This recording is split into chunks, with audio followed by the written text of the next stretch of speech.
Hey, what's up guys? This is going to be a baking video. The cooking videos always go very well. A lot of people enjoy those. And I'm just going to call it cooking. I'm not going to bother to make a whole separate thing just for baking because I don't bake, super often. But, with the holidays coming up and, I don't know, I'm just kind of in the mood to do something dessert, something sweet. So I'm going to be making baklava. Baklava was actually, I thought baklava was a Russian thing, but just I guess because of how it sounds. But I actually just researched it, and it turns out it's Turkish. Its origins are Turkish and from the Ottoman Empire. Basically, it is a pastry with nuts and all kinds of sticky goodness, some honey and some little vanilla in there, some cinnamon. It's just a really good dessert. I figure since these videos are worldwide, this would be interesting because some parts of the world I'm sure you've never even heard of this, and other parts you probably enjoy it all the time. For me, in my life, it's always been around Christmas time is when you see baklava, and it is just always just sticky and messy and flaky and just delicious. Really, really good. So I figured since I'm going to be making it, I might as well make a video on it, right? So the intro here, I'm going to show you what you're going to need to make this. Okay, this is the ingredient list. First and foremost, you're going to need obviously an oven to cook in and something to set it all up in. This is a 9x13 disposable tin tray. Of course, you can use a glass baking dish, but it's going to make cleanup a lot easier if I just use this. And what's cool about these is that even though they're kind of expensive, they're maybe like $4 or $5 for a 2-pack. But if you're going to give this as a gift or something, or if you bring this over for family and friends, it comes with a top, and you don't have to worry about dragging home a dirty glass thing. So anyway, that's what you need, something to obviously cook it in. We're going to need some phyllo dough or phyllo dough, depending on how you say it. I mean, hold on a second, let me get out of the freezer here. And this is the how it looks. And it depends on what company you get it from, but basically it's a very, very paper thin pastry. And it's very intimidating to work with. I think a lot of people don't like using it because it's frustrating. I mean, it's like tissue paper. But we'll be working with that. You're going to need a whole package here. It's 1 pound, 16 ounces. A pound is 16 ounces for anyone who fell asleep in math class. We're going to need 1 pound of chopped nuts. Now, I have a mixture of pecans in here as well as hazelnuts. You can use whatever you like, whatever tastes best to you. But traditionally, pecans and walnuts, that kind of thing was used for these baklava recipes. Alright, we're going to need a little bit of cinnamon, ground cinnamon. Obviously, if you have fresh cinnamon that you grind, it's always going to be better than just dried spices, but it's not completely necessary. We're going to need a little bit of vanilla extract. I actually have some Madagascar vanilla bean paste, which is stepping it up a notch, but this stuff's kind of expensive. This was $11 at Williams-Sonoma, which I don't shop very often, but I splurged on this, and this will probably last me like 2 or 3 years. I mean, you just don't use it that often, but it really does pack so much more flavor than just regular vanilla extract. So we have some of that. You're going to need a ½ cup of honey. I'm using wildflower honey. This is a local honey. What's cool about eating local honey is that it really helps with all kinds of allergies. Now, I kind of get, towards spring, I get some allergies, dry, itchy eyes, stuff like that. Since I've started eating local honey, it's gotten a lot better. It's suppressed it. Reason being is that this honey was made from flowers that grow in my local area and from the pollen. And of course that goes into my body when I eat the honey, and it's almost like a immune shot. It's really cool, and honey is very good for you. It's a superfood, lasts forever. It's just great stuff. So I've got some local honey here, and you're gonna need butter, lots of butter, 1 cupful. Each stick of butter is a ½ cup, and we're gonna need 2 of them, and we're gonna be melting this down. Now I'm using unsalted butter. When you look up recipes for baklava, a lot of the time it says butter, but it doesn't actually specify. But doing more research, unsalted is definitely better for most baking applications. So 2 sticks of unsalted butter. And that's it. It seems, I mean, if you ever eaten baklava, you'd probably say to yourself, oh man, I probably wouldn't make this because it seems really complicated. It's very straightforward. There's not a whole lot of ingredients here.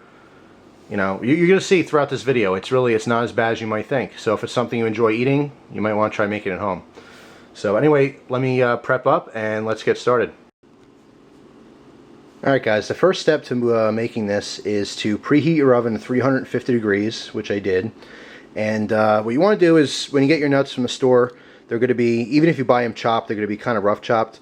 You want to just go through, and I already did this process off camera to save a little bit of time, but you want to go through and just chop them up again. Now, it really depends on how you make this. It doesn't matter either way. I kind of like it a little bit chunky. You know, some kind of medium chopped nuts. Some people like it really, really fine. It's really all going to depend on your taste. But you don't want any whole nuts. You do want them chopped. Okay. Next thing you want to do is hit this with a little bit of cinnamon, ground cinnamon. Recipes on average call for anywhere from a teaspoon to a tablespoon. Just eyeball it. A couple shakes here and there. And that's it. Just kind of toss this together. And set this aside for later. And by the way, no comments on my pink bowl here. This is actually a really nice mixing bowl. I got a set from someone, and they just happen to be pink. So that's it. I mean, I didn't want to have to go out and buy them, so I have pink mixing bowls. Alright, so put that aside, and we're going to move on to our next step.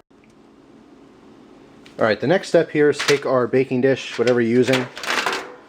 In this case, I have this disposable tin one. Take your stick of butter, and you want to butter the sides and bottom of this this pan here. All right, now my butter is fresh out of the refrigerator. It's not really melted yet, but I'm going to use this kind of like a giant crayon here and just butter the bottom. This is so it doesn't stick.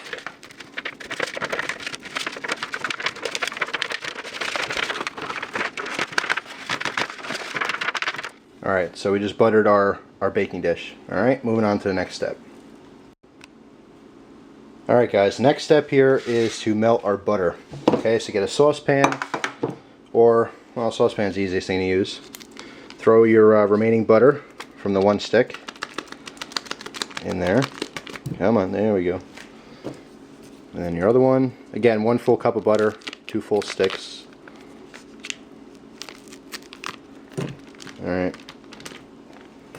And we're going to go to the stovetop and melt it.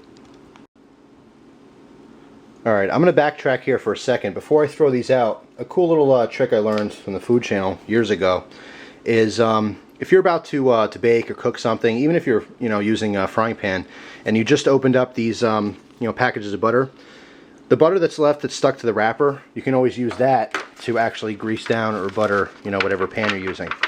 Alright, so just a little tip for you. This way you're not actually wasting the butter. Something I honestly forgot before I started the video. So, anyway, let's go melt that butter. Alright guys, butter's melted. Okay, once it's actually melted, what you want to do is just cook it a little bit. You don't want to really brown the butter, but you want to cook out just a little bit of that water content. You see all that steam coming off there? So, as soon as it's all melted, give it a good stir and cook it for another maybe minute and a half or so on medium-high heat. Alright, so now we have our melted butter here. Now be careful, obviously this is going to be hot, so just put a cloth or a towel down or something so you don't burn your table. Alright, so you want your butter out and that ready. Next thing we're going to do is get our phyllo dough ready, or phyllo dough, however you want to say it. Alright, now this is frozen. This came straight from my freezer, so what I'm going to do is I'm going to put this in the microwave to just defrost it a little bit, and I'm going to get right back with you. Alright, so I put this in the microwave for literally about 10 seconds just to warm it up just enough where it's pliable. Okay, obviously you don't want to melt the plastic in your microwave either. What you want to do is get this to a state where the dough itself is not going to crack or crumble when you unroll it. Okay, and be very careful, it is very fragile. So we're going to lay this out, slowly unroll it up. I already have some pieces cracking here, so what I'm going to have to do is let this defrost a little longer. Alright, so I set my one roll aside, and I have my other one here which I let defrost for more like 20 to 25 seconds. And this one seems like it's ready to go. So just slowly unroll that. Make sure it's not going to crack or anything. The inside's still pretty cold. but it seems to be fine. And alright, they're actually cracking here, which is, it's fine. It's no big deal. I'm just going to layer it. So what you want to do is, ideally you would have your your phyllo dough nice and thaw it out. You can thaw it in the refrigerator overnight, but there's a little bit rushed, but it's not a big deal. It's still going to work out just fine. So you want to do is, now that your dish is buttered, we want 8 layers of phyllo dough before we start adding any kind of nuts, because we want a good base. We don't want it to fall apart. So what you do is you take one sheet. Like I said, they're extremely thin. So just take one sheet here. Separate them. There we go. Now what you do is, if your phyllo dough or phyllo dough is too big for your pan, you would cut it or trim it. But since I have some broken pieces here, it's not going to be a big deal. But you can see this stuff is very thin. Almost looks like a wet paper towel. Okay, so what we want to do is put one layer down. Because my piece broke, I have to use some of these other pieces as well. Kind of do some patchwork here, which is no big deal. And then what you're going to want to do is brush on some of that butter that we just melted. Actually, let me work with these. These are a little bit better. Okay. Alright, so you have one layer here. Take your butter. Now ideally, again, you don't always have the right tools for the job, but I would use a basting brush. In this case, I'm just using one of these pastry brushes. So you just want to brush on butter. Okay. And you want to get a nice even layer across the whole base here. Now what you want to do is repeat this process. Once I get this covered in a thin layer of butter, put another sheet down, and you want this 8 times with butter in between each layer. Alright, so I'll get back to you when that's done. Alright, so now I have my 8 layers with butter in between each layer. A couple tips. First off, definitely get yourself a basting brush. This is a huge pain to do with this. Took a long time, I had to be very fragile, or be very careful because it is fragile. Big tip I can give you though is, when you're spreading the butter, to always spread to the outside. Okay, if you go to spread on the inside, especially the first couple of strokes when it's still, the dough is still dry without butter, it's going to crumple up and crinkle up into a ball and just make a mess. Alright, so now that we have 8 layers of the pastry dough, you want to take our nut mixture, okay, and we want to add roughly 1/3 of it, okay. There's no exact science here. You don't really have to worry about, exactly 1/3. Basically, you're just making a layer, okay? So just dig in there. Obviously, wash your hands before you start. Grab a nice big handful and just sprinkle them around. You can kind of crush them again in your hand as you're doing that. You want to get a nice even layer all the way around here.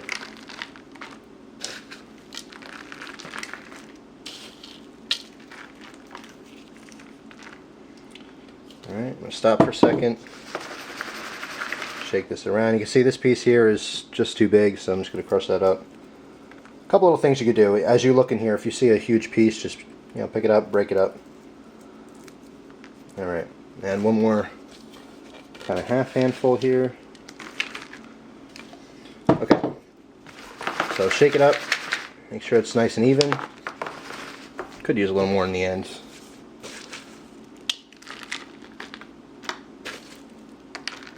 Alright, we're good. Okay, now we're going to repeat the process, okay? Basically anywhere from 6 to 10 sheets in between layers. Once I do that again, the first layer here is going to go down dry on top of the nuts, and then butter. Alright, and you want to just repeat this process until you run out of phyllo dough or nuts. So most recipes call for 3 layers of nuts and the whole package of phyllo dough. But it really doesn't matter. I mean, you can make this really high if you bought 2 packages of dough and have more nuts, or you can make this kind of smaller pieces. But the average recipe is going to call for 1 pound of nuts and 1 pound of the phyllo dough, using it all. So once I layer this all up, phyllo dough, nuts, dough, nuts, dough, nuts. Not donuts. That's a whole another recipe. But you know what I'm saying. I'll get back to you when this is all set up. It is a lot of preparation. It is a lot of work. Just because it's easy to do doesn't mean it's, not time consuming. It is pretty time consuming. So anyway, I'll get back to you. The whole thing's supposed to take about 30 minutes to prepare, and that's about what it's going to take me. So I'll get back to you when I'm ready to throw it in the oven.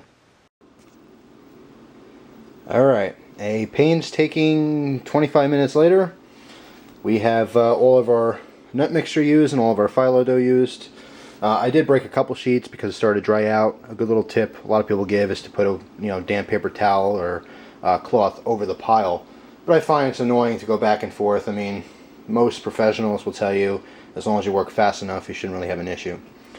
So anyway, we have our tray filled. It's roughly, I don't know, 3/4 to an inch deep. We used the rest of our butter. And I'm going to be putting this in the oven now. Remember, we set it for 350, okay? And what we want to do is put it in for 40 minutes. So I have my timer here set for 40 minutes. So I'm going to pop it in, start the timer, and while this is baking, we're going to go ahead and make the sauce that's going to go on top, or the glaze. What I want to do is you want to actually pre-cut these before they go in the oven, okay? Because once they cook, it's going to be very hard to cut.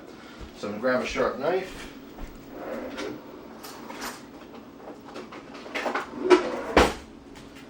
And we're going to go ahead and just start cutting these up. Now, you could do angle cuts to make kind of diamonds. That's kind of a traditional look, but making little squares is pretty much just the easiest thing you can do. Alright, very important, use a very sharp knife, cut all the way down to the bottom. Okay, and like if you see what I'm doing here, I'm using a sawing motion, just up and down, and go nice and slow. You don't want to tear anything.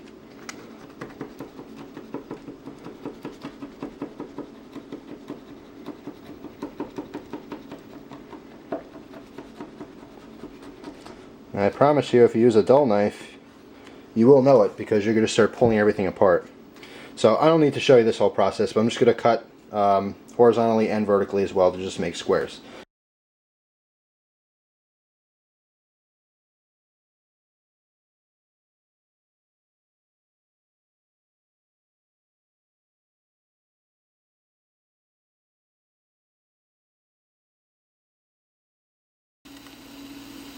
Alright, so to make our syrup, we're going to need 1 cup of water.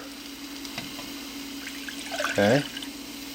And we're going to mix that with 1 cup of regular white sugar.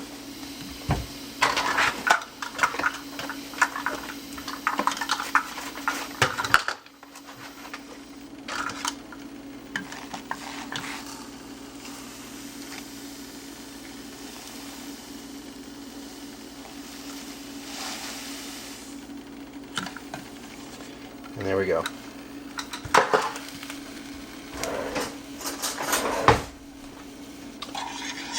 So you mix that up, it's going to make a simple syrup. What you want to do is you want to get this to a boiling point. And once this is boiling, then we want to add our vanilla and our honey. And then we're going to have it simmer after that. So let me get this up to boiling and I'll get back to you.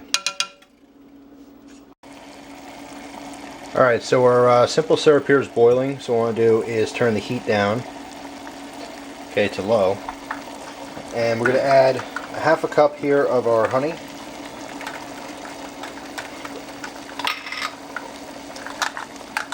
Alright,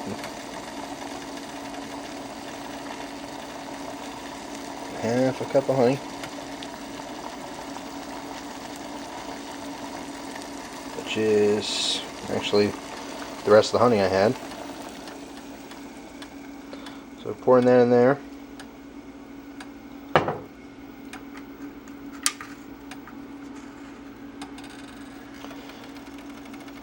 Let it all drip in there. Let's see. I only have a little bit left here, so let's pour that in as well.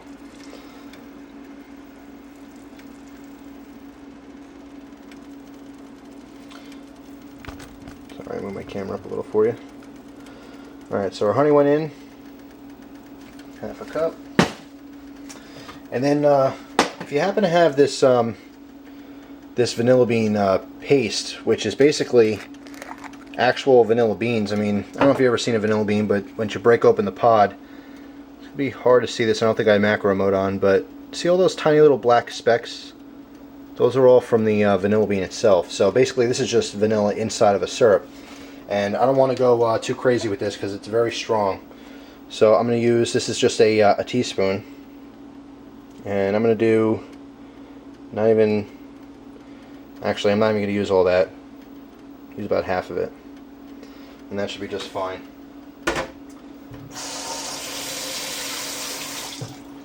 Because again, I don't want it to be overpowering. Mix that up. See, I have kind of a caramel color from the yellow of the honey and of course the brown of the vanilla. And we're going to let this simmer for about 10 or 15 minutes. Okay, then you're just going to shut the heat off. This is when our baklava comes out of the oven, this is going to be poured directly over it. Alright, so I'll get back with you when the baklava is ready to be pulled out. Alright guys, just pulled them out of the oven. They're just like a lightly golden brown. I have my my simmered syrup, and I'm just putting it in this just to make it easier to pour. But what you want to do is the second it comes out of the oven, just evenly pour it all over everything. Alright. Just start in one corner. And just go over the entire batch here. Make sure you get everything. Now as this cools, the dough is going to you know, suck it all up. And you know, obviously you can't eat these right away when they're hot like this. You want to let it actually sit for about 12 hours or so. You know, so they're not only completely cooled off, but also so that all that syrup is sucked up, and it also cools off and hardens up a little bit, so it's not like mushy. So that's pretty much it. I'll show you the finished product when it's all cooled. All right, so there it is, homemade baklava. Now this is it's still warm, which is not really supposed to be served warm, and it's also falling apart a little bit because of the fact that it's, you know, fresh out of the oven. But obviously, like I said, you let it sit and kind of sets up, just like if you were to make a pie or something, you know, a cheesecake. You don't just cut into it right away, otherwise it'd just be mush. It needs time to cool off and just kind of stick together. But there it is. Absolutely delicious dessert. Word of warning, obviously it's not like diabetic friendly. There's a whole crap load of sugar in there. If you're dieting or you know, health nut, not for you. I think that doesn't need to be said, but you know, it is definitely a tasty dessert, and you don't necessarily have to wait for the holidays to come around to make it at home and eat it. So I hope you guys enjoyed the video. As always, thank you very much for watching. If you do happen to like these food, you know, cooking / baking videos, you know, please comment below. If it's really not your thing, you know, I always appreciate any kind of comment, even if you say it sucks. You know, that's an honest comment. Yes, I still love knives. Yes, I love all my other stuff. Yes, I'm going to do more videos on that. I just happen to turn on the camera when I'm making this kind of stuff. So that's all. Thanks for watching, guys. Take care.